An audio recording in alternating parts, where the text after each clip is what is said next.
are now listening to the IELTS podcast. Learn from tutors and ex-examiners who are masters of IELTS preparation. Your host, Ben Worthington. He was just kicking. The football had long gone away. And I was just looking at the ref, wondering why he didn't do something. So this all happened about when I was in Manchester, when we played five-a-side football. And eventually the ref did blow his whistle. And the game stopped and the offending player was shown a yellow card. Just a yellow. Everybody agreed it should have been a red. And at the end of the tutorial, I'll explain why I told you that anecdote and why the ref allowed so much violence in the football game. It's quite amusing, actually. So today's topic is sport. We're going to look at how to talk about sport. We're going to look at collocations. I'm going to give you some questions. I'm going to give you viewpoints, ideas, opinions, and sample answers. Now, this will just help you get your brain in gear, and you might find some blind spots. You might find that you're not able to talk about it. I shared this anecdote because there's a little bit of some vocabulary there. Five-a-side football. The ref blew his whistle, yellow card, and so on and so forth. However, when you're in the IELTS exam, you might get a topic that you're not so familiar with, that you're not comfortable talking about. And that's why I'm going to give you now a lot of questions, not a lot, maybe like 6 or 7 questions. I suggest you pause the recording and just try and speak your own answer. If you can do it aloud, that would be far better, because the voice in our head is fluent. It's perfect. But when you say it out loud, we quickly find these blind spots. Just the other day I was forced to speak Spanish and I had no idea how bad I've become. I used to be fluent and I was talking away and I was like, wow, there are so many. My language ability has got so rusty. So let's start off with these questions. Then I will give you answers of these questions, and then we'll finish with some collocations. Okay? Now, this will be valuable for you, especially if you struggle to get opinions and positions and anecdotes. You can either copy mine directly, copy my positions and my opinions if you fancy, or at the very most, what I hope to happen is that it'll just inspire you to think about your own situation.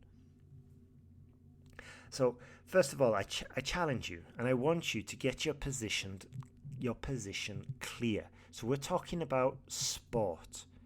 Are you for or against sport? Yeah? That basically means, like, are you a sporty person or are you more sedentary? Okay? How have you changed over the years? Are you a fanatic? Not just talking about you physically doing sports. Maybe you've never ever kicked a football in your life, but you're an absolute fan of the Premier League. Okay, what do you think about professional athletes? What do you think about them earning £250 a week? Do you think it's fair? Do you think it's justified? Do you think it's unfair? Why do you think some people love sport while others detest it? Is sport important in your country? So there we go. We've got quite a few questions. Now, if you've got no idea how to answer them, okay, or maybe you could answer them in your head, but you didn't try it out loud, no problem. I'm going to answer them now, and I just want to give you an insight into sort of like having a position, having an opinion about sport. And I want to while I'm doing this, I'll share with you, some techniques like comparison, the contrast, the change of view, change of time, and all of this. So, how do you feel personally about this topic, about sport? Here's my answer. Personally, I love sport. However, recently, I fell into a bit of a slump and haven't worked out as much as I should have. So here we've got a transition, we've got a contrast, we've got a transition from the time, I said recently, and then we've got the perfect tense, I haven't worked out, and then we've got the modal, as much as I should have. So it was quite a succinct sentence. It was quite short, but if we unpack it, we've got quite a range of features there. Are you a sporty person? Okay, so are you a sporty person or are you a couch potato? We could use couch potato for the speaking. It's perhaps a little bit casual, but it's not going to cost you the exam. Don't use it in the writing. In the writing, we want formal academic English. So here's my answer. There have been times in my life when I was an absolute sports fanatic. Every single day, I was doing a sport, be it football, squash, boxing, running. If I look back, I think I was just addicted. Then there's been other times in my life when I was a real couch potato and I did nothing. For example, in the pandemic, I really became a bit podgy, a little bit chubby, and I was a couch potato. But if I look back, I definitely enjoyed my sporty phase more, without a shadow of a doubt. There we go. Again, different contrasts.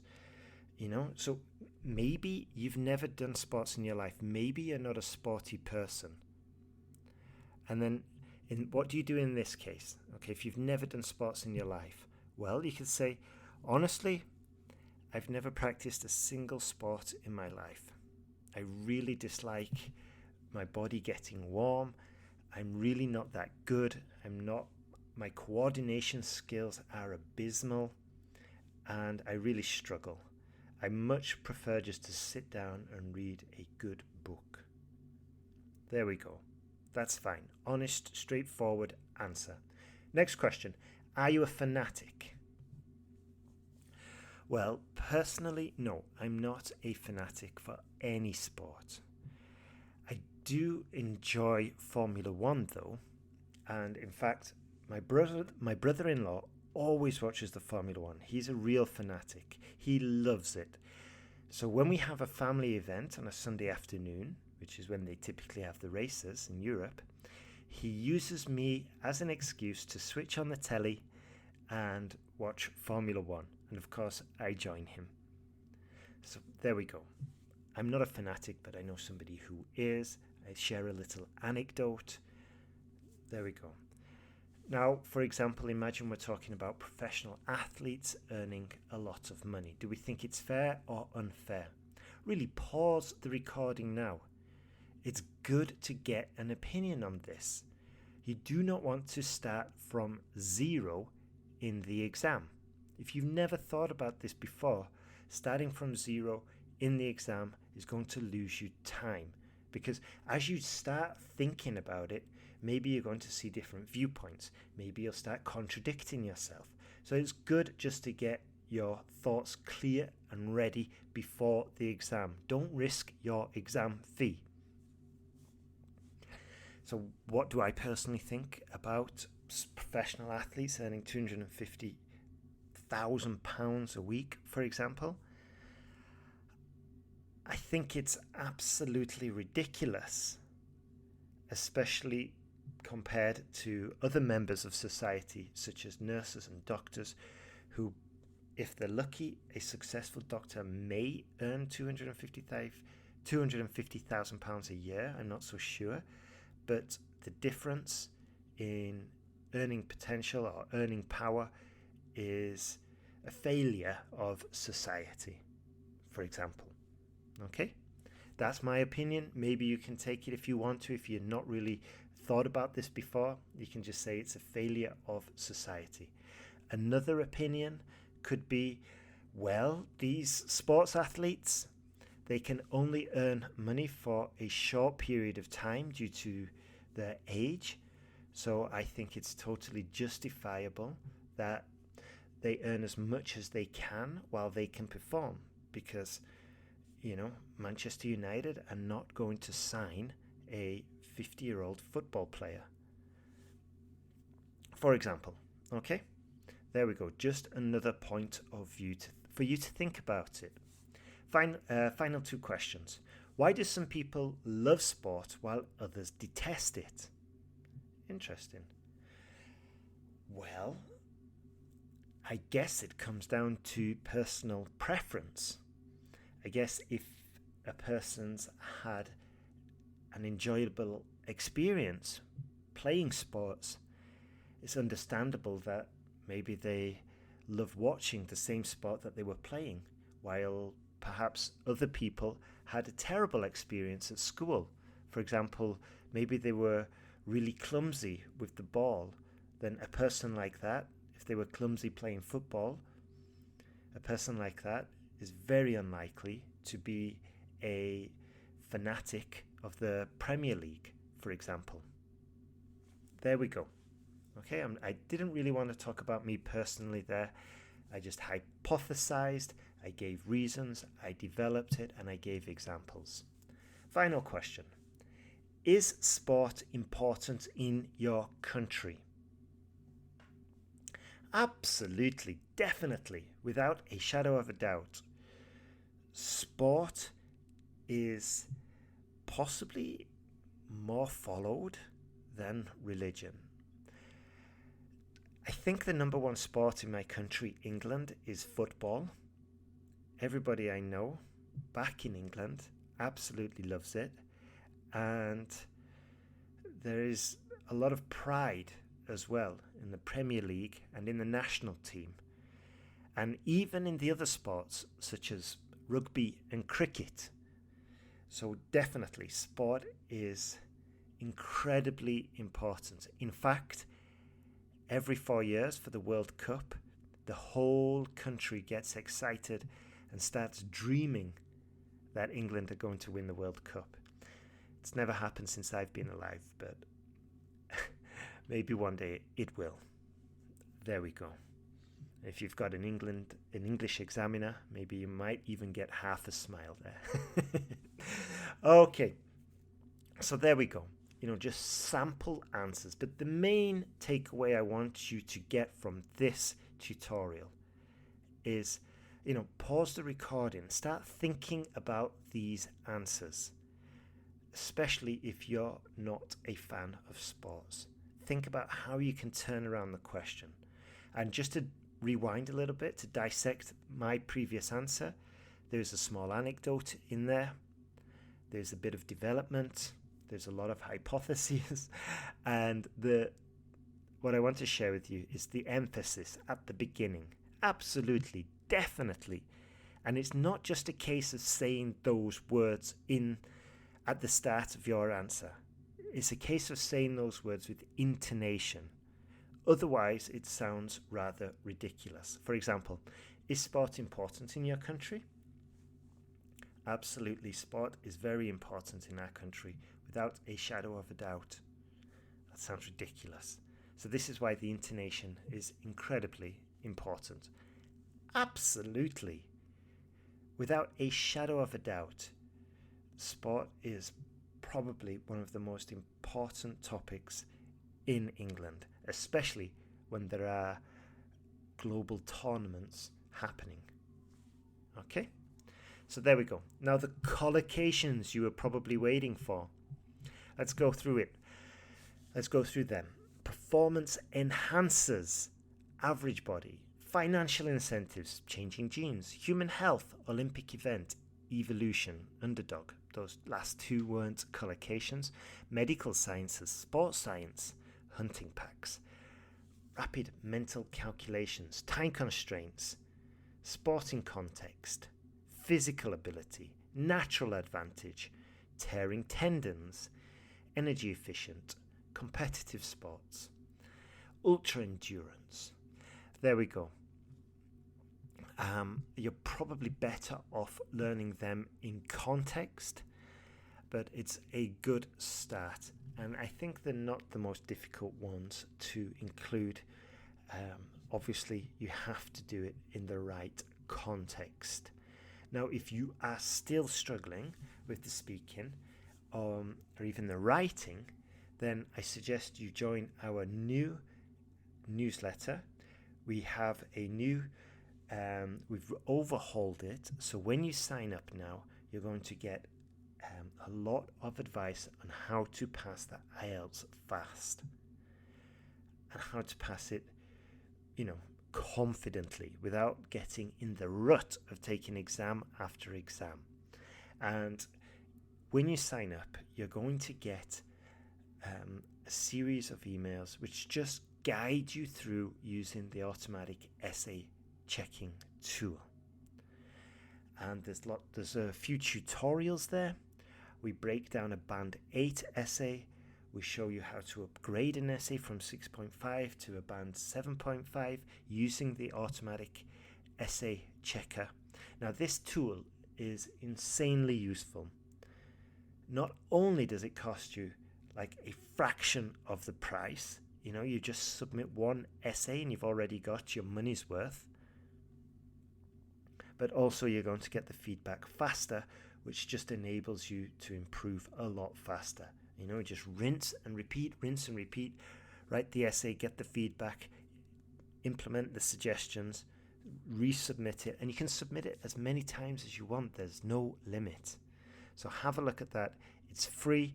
Obviously, there is more detailed advice in the premium one, but I strongly suggest go over to IELTSPodcast.com, sign up for the new Pass IELTS Fast email series, and there you're going to find a lot of valuable advice on how to upgrade your essays and how to pass quickly and confidently. And also, by the way, when you do upgrade, you get a special offer to get all of our courses for a ridiculously low price, and you'll probably save around $400. And one of the courses we've included is the Speaking Confidence course. Now, this course enables you to speak quickly and fluently. We share techniques and frameworks that just boost your confidence as soon as you start using them. It's very straightforward. So have a look at that. Go over to IELTSPodcast.com. Thank you for listening. You've been a great audience. Good luck with your IELTS exam and have a super day. And I almost forgot. The football player was kicking the other football player relentlessly, just trying to get the ball. And the reason why the ref didn't stop it was because in our team, well, in these games, it was kind of like a league, but basically your team either chose light or dark, and we'd chosen dark. So that just meant we had to wear dark coloured tops. And one of the guys, he wore a Liverpool top, and he was the one who was getting kicked. And later, after the game, we saw the referee, and he took off his jumper because he took off his coat. Because it's cold in Manchester, especially in winter when you're playing football. Anyway, he took off his coat, and underneath he had a Man United shirt. So he wasn't going to do anything while one of our players was just getting kicked to shreds. And the reason he didn't do anything was because the guy getting kicked was wearing a Liverpool shirt. So according to the referee, it was okay to kick him as much as you wanted. So anyway, that's the reason why the football player was getting kicked.